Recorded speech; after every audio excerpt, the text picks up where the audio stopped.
Alexandre Wizy, bonjour, sénateur socialiste de l'Oise. Soyez le bienvenu sur France Info. Merci beaucoup. Bonjour Alexandre Wizy. Alors, à 10h30, la délégation du Parti socialiste sera dans le bureau du Premier ministre. J'ai envie de vous dire, pourquoi y aller ? Peut-être pour essayer de comprendre ce que le Premier ministre a dans le ventre, enfin. Savoir exactement ce qu'il en est, puisque ça fait des semaines que, il promène les socialistes. Il nous a parlé pendant quelques jours de décentralisation, comme si dans les manifestations, vous aviez des manifestants avec des pancartes sur la décentralisation. Bref, il était à côté du pays. Et puis hier, il annonce 4 mesures qui sont des ressucés macronistes ou sarkozystes, qui n'ont rien à voir avec l'ambition que nous portons, nous, dans notre budget pour les classes populaires et moyennes, pour leur pouvoir d'achat. Et donc, on est un petit peu sur notre faim. On attend de voir exactement l'ampleur de ce qu'il y a dans ce budget. Est-ce qu'on va être sur une copie Bayrou bis repetita, ou est-ce qu'on va être sur autre chose, la rupture qu'il avait lui-même promis sur le perron de Matignon? Alors, on va préciser ce que vous venez de dire sur les mesures à l'étude. On parle des heures supplémentaires défiscalisées qui sont déjà en vigueur, mais qui pourraient être... Exactement, qui sont déjà défiscalisées. On parle de réduction de l'impôt sur le revenu pour les couples payés. Alors, il s'est corrigé, qui sont payés légèrement au-dessus du SMIC, puisqu'au SMIC, ça ne paye pas d'impôt. Et aussi le rétablissement de la prime Macron, qui serait exonéré d'impôt et de cotisation sociale. Pour vous, ça, c'est quoi? C'est pour tenter de calmer le jeu? Il savait très bien que ça n'allait pas plaire forcément au Parti socialiste. Vous demandez beaucoup d'autres choses. Si vous voulez, s'il y a une question sur le pouvoir d'achat, nous, on a une mesure sur l'étagère, une vraie mesure de pouvoir d'achat. C'est la baisse de la CSG pour les gens qui sont entre le SMIC et 1 920 €. Vous avez la moitié du pays là-dedans, la moitié des gens qui bossent, qui sont dans cette situation. Et ça veut dire quoi? Ça veut dire, par exemple, pour une maman solo, 900 € de plus à la fin de l'année. Donc les mesures de pouvoir d'achat, elles sont là. Là, ils nous présentent des mesures, vous l'avez dit vous-même, qui pour une part sont déjà en vigueur, sont déjà effectives. Sur les heures supplémentaires, c'est déjà effectif. C'était quoi, pour répondre aux manifestants qui, au même moment, étaient dans les cortèges? Je ne comprends pas, parce que finalement, on se retrouve avec une situation assez ubuesque où le Premier ministre annonce des choses qui existent déjà. Il est obligé de rétropédaler. Il appelle vos rédactions pour dire non, c'est pas tout à fait ce que je voulais dire. Bref, on a 4 petites mesurettes sur la table qui n'emportent pas grand-chose. Et donc, nous, on attend ce rendez-vous avec beaucoup d'impatience pour comprendre s'il a entendu ce qu'il appelait lui-même la rupture que le pays demande. Alors, il a précisé, donc il a transmis le projet de budget au Haut Conseil des finances publiques, ce qui est la tradition avant d'arriver au Conseil des ministres et à l'Assemblée. Il dit que ce projet sera modifiable en fonction des consultations. Est-ce que vous considérez qu'aujourd'hui, c'est encore une consultation ou vous avez l'intention de tenter une négociation avec le Premier ministre? D'abord, pour négocier, il faudrait savoir quelle est la base sur laquelle nous travaillons. Pour l'instant, nous, vous savez, quand on regarde un budget, on regarde plusieurs choses. On regarde d'abord qui paye. Qui paye? C'est la première question que nous nous avons posée. Nous nous disons, ça ne peut pas être les classes populaires et moyennes par la fiscalité, par l'année blanche qui est une fiscalité déguisée, par la dégradation des services publics que eux consomment, parce que c'est les classes populaires et moyennes qui consomment leurs services publics. Nous avons dit, il faut de la solidarité fiscale. Est-ce qu'on y est? Pour l'instant, on a entendu que Zuckman non, l'ISF même pas. On reconduit ce qui existe déjà. Autrement dit, la réponse est non.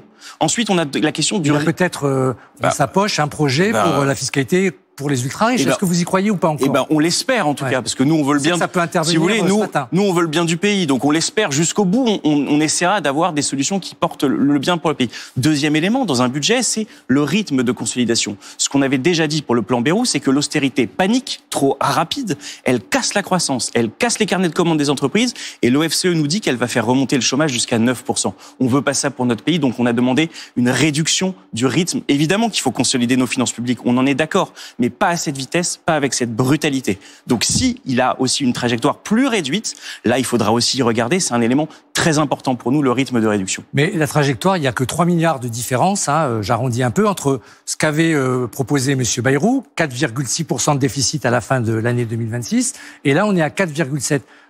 Ces 3 milliards-là, c'est quoi? C'est la non-suspension c'est la suspension de la fin des jours fériés? C'est rien, c'est exactement. à l'épure. Pour l'instant, c'est à l'épure. C'est ça que nous voulons aller vérifier ce matin. Nous, on va vérifier les choses. Est-ce qu'on est vraiment, par rapport à ce que nous avons proposé, où il y a finalement, regardez quand même dans le détail. Il a fermé toutes les portes au Parti socialiste. Il a fermé toutes les portes. Regardez notre contre-budget. Il n'y a rien de ce que nous avions proposé. Ni le pouvoir d'achat pour l'instant, ni la réduction des déficits, ni la taxe Zuckman. Bref, il n'a rien repris. Il y a un élément sur la réforme des retraites, socialistes. avec l'un des éléments de conclusion du conclave sur un regard précis sur la carrière des femmes qui est hachée, tout le monde le reconnaît. Ça, c'est une application un peu différente de la réforme de Madame Borne. Vous avez raison, mais la CFDT elle-même La CFDT dit que tout ça est insuffisant et qu'en effet, du point de vue de la réforme des retraites, nous, ce que nous demandons, c'est la suspension en disant que le rendez-vous démocratique, c'est 2027. Donc, on s'arrête là au moment où elle est en train de s'appliquer et on attend 2027 et les Français donneront le juge de paix aux candidats qui choisiront comme président de la République en 2027. Il y a une réparation démocratique sur ce sujet. Cette réforme a été passée contre 80% des actifs, contre 2/3 du pays et les Français ne décolèrent pas. Je parlais avec Frédéric Dabi, vous savez, le patron de l'IFOP, qui me disait c'est incroyable de voir que pour une réforme, normalement, au bout d'un moment, vous savez, les choses s'apaisent dans le pays. Pour la réforme des retraites, non, les Français sont toujours aussi en colère qu'au moment où elle est passée. Alors vous avez un autre adversaire que ce gouvernement en préparation, c'est le MEDEF, le mouvement des patrons, qui a diffusé, et c'est vous d'ailleurs qui en avez fait la publicité, un kit contre votre projet socialiste. On voit sa couverture à l'écran. En gros, c'est de faire du lobbying, appelons un chat, auprès de tous les parlementaires socialistes en disant mais votre contre-budget est mauvais pour la France. J'imagine que ça vous a fait plaisir d'être comme ça, d'avoir cette publicité-là de la part du MEDEF, qui, je le rappelle, prépare un grand meeting le 13 octobre prochain. Écoutez, si c'est encore d'actualité. Écoutez, en effet, moi, quand ce document m'est arrivé dans les mains par quelques amis qui ont été choqués de sa production, où on retrouve tous les noms des parlementaires socialistes, dans ce document, on vous explique comment les approcher, les emmener dans les entreprises, avoir une discussion informelle avec eux, leur expliquer que leur contre-budget ne va pas. Vous êtes sur le mauvais chemin. Exactement. Moi, ce qui m'a sidéré, c'est que le MEDEF est en train de se perdre. Quand vous avez le MEDEF qui demande à des patrons de PME de venir nous expliquer qu'il ne faut pas taxer les héritiers milliardaires du pays, qui n'ont rien à voir avec eux, qui sont des rentiers milliardaires, et qu'on dit à des patrons, allez, prenez un kit et allez défendre vis-à-vis des socialistes contre la taxe Zucman, le MEDEF marche sur la tête. Et d'ailleurs, je vois que la préparation de son grand meeting se passe mal, qu'il y a peu de mobilisation, parce qu'ils sont à côté de la plaque dans cette affaire. Ils devraient discuter avec nous et qu'on évalue les choses. Nous, évidemment, on veut discuter avec le MEDEF comme on discute avec tout le monde. Mais franchement, faire une campagne contre les socialistes, à quoi ça ressemble ? À quoi ça ressemble dans le moment qu'on vit ? Alors, à vous entendre, au-delà du MEDEF, vous allez aller à Matignon pour confirmer ou pas que vous êtes proche de la censure, de la rupture, pas celle du Premier ministre, mais de la censure. Il y aurait vraiment qu'une proposition, pour l'instant, qu'on ne connaît pas, qui pourrait vous faire changer d'avis.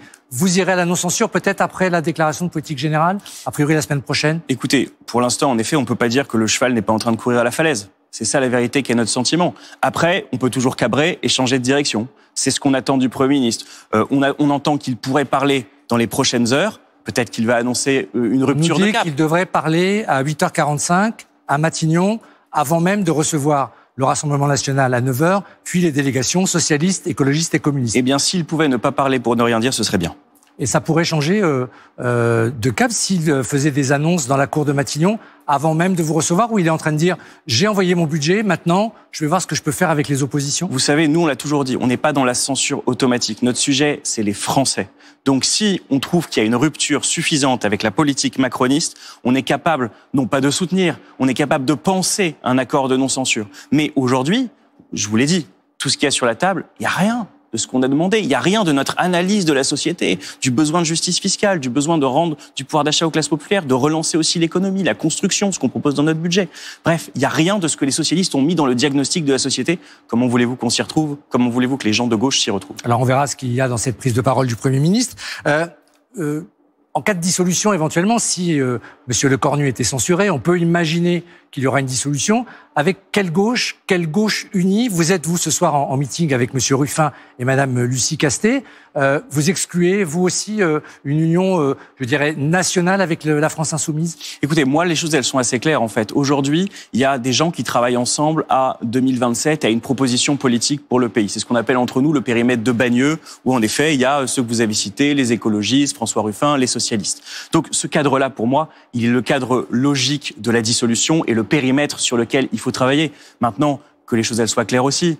Si dans une circonscription, il y a le Rassemblement national face à la France insoumise, nous, on est clair, on est à gauche, on appellera à voter pour la France insoumise. Aujourd'hui, on voit bien qu'il y a un éloignement sur un certain nombre de sujets. Je pense à la Chine, je pense au rapport de la guerre Russie-Ukraine, qui font qu'aujourd'hui, le périmètre qui se dessine est sans les insoumis. Mais on sait aussi la différence entre la gauche et l'extrême droite de manière claire. Et je veux aussi être très clair là-dessus. Donc, pour vous répondre, en effet, on construit dans le périmètre de Bagneux, tout en étant vigilant à ce que rien ne favorise l'accession au pouvoir du Rassemblement national. Eh bien, merci Alexandre Huizier.